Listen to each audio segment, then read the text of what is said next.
Video को पूरा देख कर बताना। इस आदमी को भरे बाजार में कुत्ते की मौत मारनी चाहिए, क्योंकि ये इंसान नहीं, एक जानवर है। ये एक सीरियल किलर है जो लोगों को सिर्फ मजे के लिए मारता है। हर रात ये दरिंदा सुनसान रास्तों पर घात लगाकर किसी भी आने जाने वाले को बेहद बेरहमी से मार देता है। यहाँ तक कि जब इसे अदालत में कटघरे में खड़ा किया गया तब भी इसने कानून को कूड़े से ज्यादा कुछ नहीं समझा। लेकिन इस दुनिया में हर चीज का एक अंजाम होता है। इस बार इस कातिल ने गलती से एक ऐसे इंसान से पंगा ले लिया जो खुद मौत का दूसरा नाम है। वो कोई और नहीं बल्कि डोंग ली है, कोरिया की अंडरवर्ल्ड में जिसका नाम सुनते ही बड़े बड़े गैंग कांप उठते हैं। अब सवाल ये है, जब ये सीरियल किलर खुद मौत से टकराएगा तो उसे कितनी भारी कीमत चुकानी पड़ेगी। चलिए फिल्मेरा के साथ पूरी फिल्म देखते हैं। यकीन मानो फिल्म जबरदस्त और सुपर एंटरटेनिंग है।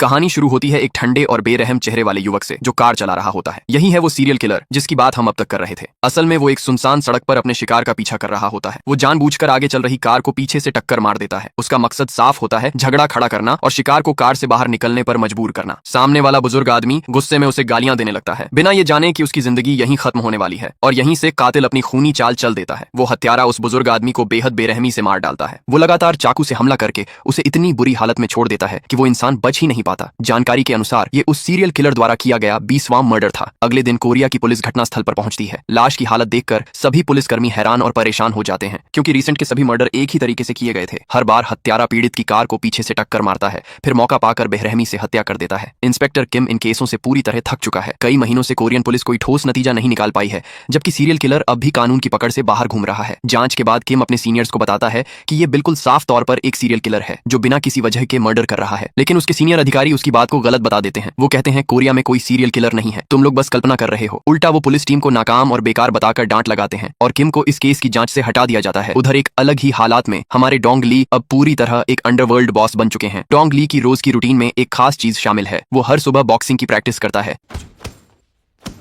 लेकिन जिस पंचिंग बैग पर वो मुक्के बरसाता है उसके अंदर रेत नहीं बल्कि उसके गैंग का एक मेंबर होता है। जो भी उससे गद्दारी करता है उसे बहुत भारी कीमत चुकानी पड़ती है। आज के समय में डोंग ली की हैसियत अंडरवर्ल्ड के सबसे बड़े लीडरों में से एक की है। अकेले उसके हाथ में कई इलाके और बड़े बड़े धंधे हैं। एक दिन इलाकों के बंटवारे को लेकर एक मीटिंग होती है, लेकिन दूसरी गैंग का लीडर डोंग ली को हल्के में लेता है। जब डोंग ली का एक आदमी उसकी तरफ से बोलता है तो वो बदतमीज लीडर उसके चेहरे पर पानी फेंक देता है और डोंग ली को ये कहकर बेइज्जत करता है कि उसे अपने आदमियों को संभालना नहीं आता। तभी डोंग ली खुद आगे बढ़ता है। वो अपने ही आदमी को एक घूंसा मारकर समझा देता है कि कब बोलना है और कब नहीं। लेकिन वो दूसरी गैंग के लड़के को भी नहीं छोड़ता और उसका दांत निकाल देता है। सब समझ जाते हैं कि डोंग ली से उलझना कितना महंगा पड़ सकता है। वो उस आदमी का दांत एक ग्लास में डाल देता है। डर के मारे सामने वाले गैंग का लीडर चुपचाप गिलास उठाकर पी जाता है। इसके बाद इलाकों का समझौता बिल्कुल शांति से पूरा हो जाता है। उस रात डोंग ली अकेले घर लौटने का फैसला करता है। वो बिना किसी बॉडीगार्ड के गाड़ी चलाता है, लेकिन एक सुनसान सड़क पर अचानक एक दूसरी कार उसकी गाड़ी को पीछे से जोरदार टक्कर मार देती है। असल में वो सीरियल किलर शिकार की तलाश में था और इस बार उसका अगला निशाना खुद डोंग ली था। टक्कर के बाद जब उसे लगता है कि कार को ज्यादा नुकसान नहीं हुआ है तो डोंग ली शांति से बाहर निकलता है। डोंग ली उसे माफ करने ही वाला था, लेकिन जैसे ही उसने दूसरी तरफ मुंह घुमाया अचानक सीरियल किलर ने चाकू निकाला और डोंग ली पर लगातार कई वार कर दिए। लेकिन डोंग ली बहुत ताकतवर था, इसलिए उसने समय रहते हालात पलट दिए। दोनों के बीच जबरदस्त हाथापाई शुरू हो जाती है। डोंग ली लगातार जोरदार हमले करता है और अंत में सीरियल किलर के सीने पर एक गहरी चोट पहुंचा देता है। स्थिति बिगड़ती देख सीरियल किलर तेजी से अपनी गाड़ी में बैठता है, डोंग ली को जोरदार टक्कर मारता है और मौके से भाग निकलता है। ऐसा लगता है कि अब सब खत्म हो गया, लेकिन समय रहते डोंग ली को अस्पताल पहुंचा दिया जाता है और उसकी जान बच जाती है। इधर डोंग ली के आदमियों को लगता है कि ये सब पहले वाले गैंग लीडर की साजिश है। गुस्से में वो लोग उसके इलाके में जाकर तोड़फोड़ मचा देते हैं।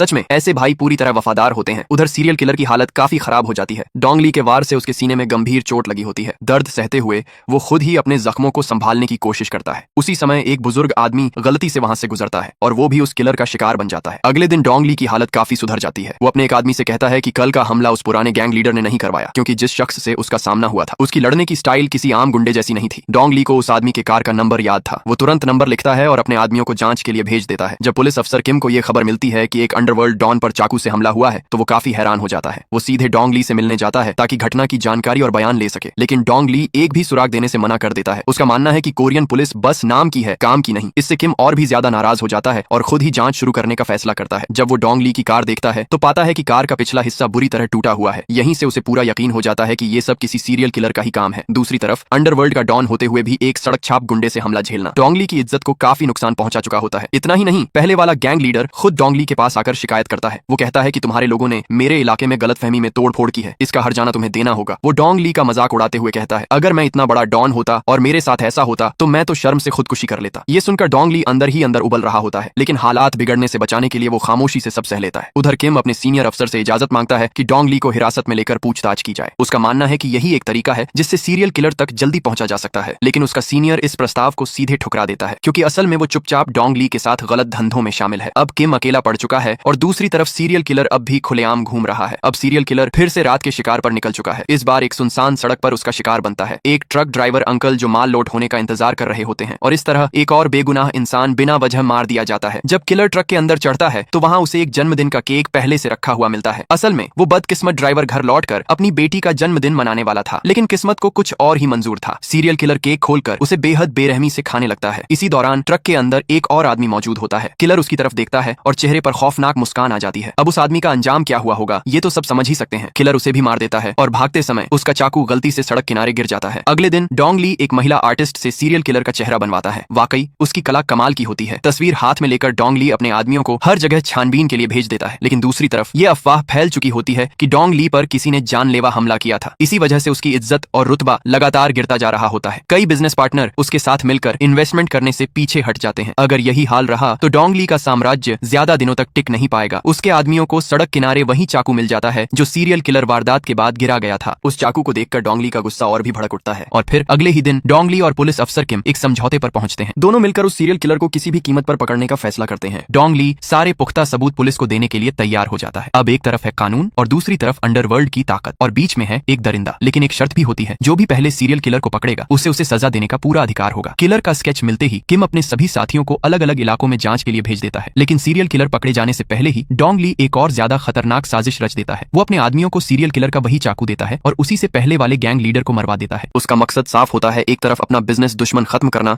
और दूसरी तरफ सारा इल्जाम सीरियल किलर पर डाल देना। अगले दिन पुलिस मौके पर पहुंचती है। एक बड़े अंडरवर्ल्ड डॉन की मौत पूरे पुलिस डिपार्टमेंट को हिला देती है। न्यूज में खबर चलती है कि सीरियल किलर के चाकू से गैंग लीडर की हत्या हुई है। उसी टाइम सीरियल किलर एक ढाबे में बैठा टीवी पर खुद को फंसाया जाता देखता है। वो अंदर ही अंदर गुस्से से उबलने लगता है। उसी रात डोंग ली मजाकिया अंदाज में उस गैंग लीडर की अंतिम यात्रा में पहुंचता है। वहीं एक कोने से सीरियल किलर नफरत भरी नजरों से डोंग ली को देखता है, लेकिन उसका मकसद वहां डोंग ली को मारना नहीं होता। वो चुपचाप मरे हुए डॉन के आदमियों को एक चिट्ठी देता है जिसमें लिखा होता है, तुम्हारे बॉस को डोंग ली ने मेरे चाकू से मरवाया है। फ्यूनरल के बाद सीरियल किलर फिर से रात के शिकार पर निकल पड़ता है और लगातार निर्दय तरीके से लोगों को मारता रहता है। दूसरी तरफ डोंग ली और पुलिस किम सबूत ढूंढ ही रहे होते हैं, लेकिन तभी एक बड़ा बवाल खड़ा हो जाता है। मरे हुए गैंग लीडर के आदमी बदला लेने के लिए डोंग ली पर टूट पड़ते हैं। वो हर कीमत पर उसे मारना चाहते हैं, लेकिन डोंग ली कोई आम आदमी नहीं होता। वो अकेले ही 10-12 गुंडों को आसानी से लपेट लेता है। जो बदकिस्मत उसके मुक्के के सामने आता है वह सीधा जमीन पर गिर जाता है। कुछ ही देर में मरे हुए गैंग लीडर के सारे आदमी डोंग ली द्वारा पूरी तरह साफ कर दिए जाते हैं। उधर पुलिस अफसर किम एक और बदमाश से हाथापाई कर रहा होता है, लेकिन हालात ऐसे बन जाते हैं कि उससे गलती से उस बदमाश की जान चली जाती है। अगर ये बात बाहर आ जाए तो सीधा जेल और जिंदगी भर सलाखों के पीछे। लेकिन इस बार डोंग ली किम की मदद करता है और लाश को चुपचाप दफना दिया जाता है। अगले दिन किम के चेहरे पर चोट के निशान देखकर उसका सीनियर घबरा जाता है। फिर भी वो बिना देर किए किम को एक किडनैपिंग के केस की जांच पर भेज देता है। एक केस अभी पूरा भी नहीं हुआ था कि दूसरी मुसीबत सिर पर आ गिरी। लगातार दबाव और थकान से किम काफी परेशान हो चुका होता है। जांच के दौरान वो एक सुनसान गली के मुहाने पर खड़े एक संदिग्ध को देखता है और उसी पल उसे यकीन हो जाता है यही असली मास्टरमाइंड है। वो कोई और नहीं बल्कि वही सीरियल किलर होता है। किम अपने 2 साथियों के साथ तुरंत उसके पीछे भागता है, लेकिन कुछ ही दूर जाकर वो उसे नजरों से खो देते हैं। इस नाकामी से किम बेहद डिमोटिवेट हो जाता है। उसे लगता है कि वो किसी काम का नहीं है। जब वो थाने वापस पहुंचता है तो एक महिला कांस्टेबल उसके हाथ में एक अहम सुराग देती है। वो बताती है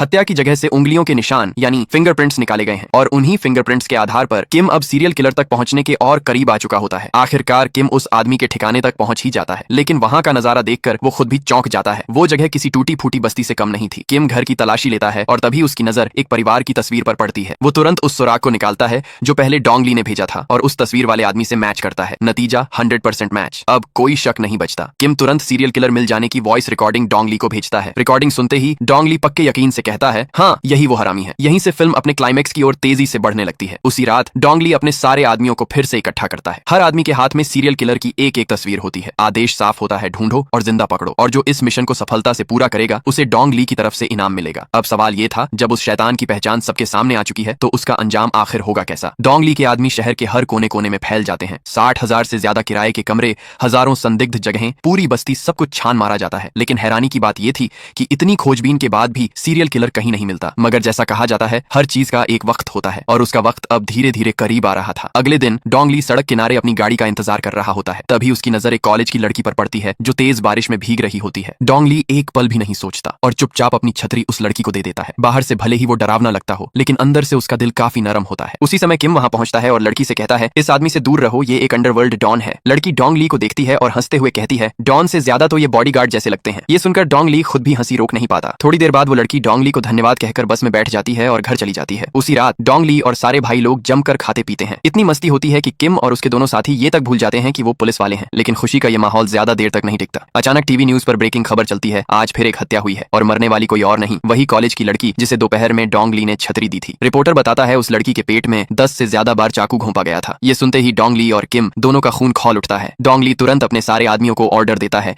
कि आज ही उस कमीने को ढूंढो, क्योंकि उसने अभी अभी मर्डर की है, वो ज्यादा दूर नहीं गया होगा। लेकिन शहर की सड़कें लोगों से भरी हुई थीं, ऐसी भीड़ में उसे ढूंढना लगभग नामुमकिन था। इसके बाद डोंग ली और उसके आदमी एक सुनसान सड़क पर घात लगाकर खड़े हो जाते हैं। लेकिन सीरियल किलर को पहले ही एहसास हो जाता है कि उसे ट्रैक किया जा रहा है। वो पूरा एक्सीलेटर दबाता है और तेज रफ्तार में भाग निकलता है। डोंग ली और किम तुरंत पीछे लग जाते हैं। ये पीछा इतना खतरनाक होता है कि कुछ ही देर में 3 गाड़ियां आपस में जोरदार टक्कर मारती हैं।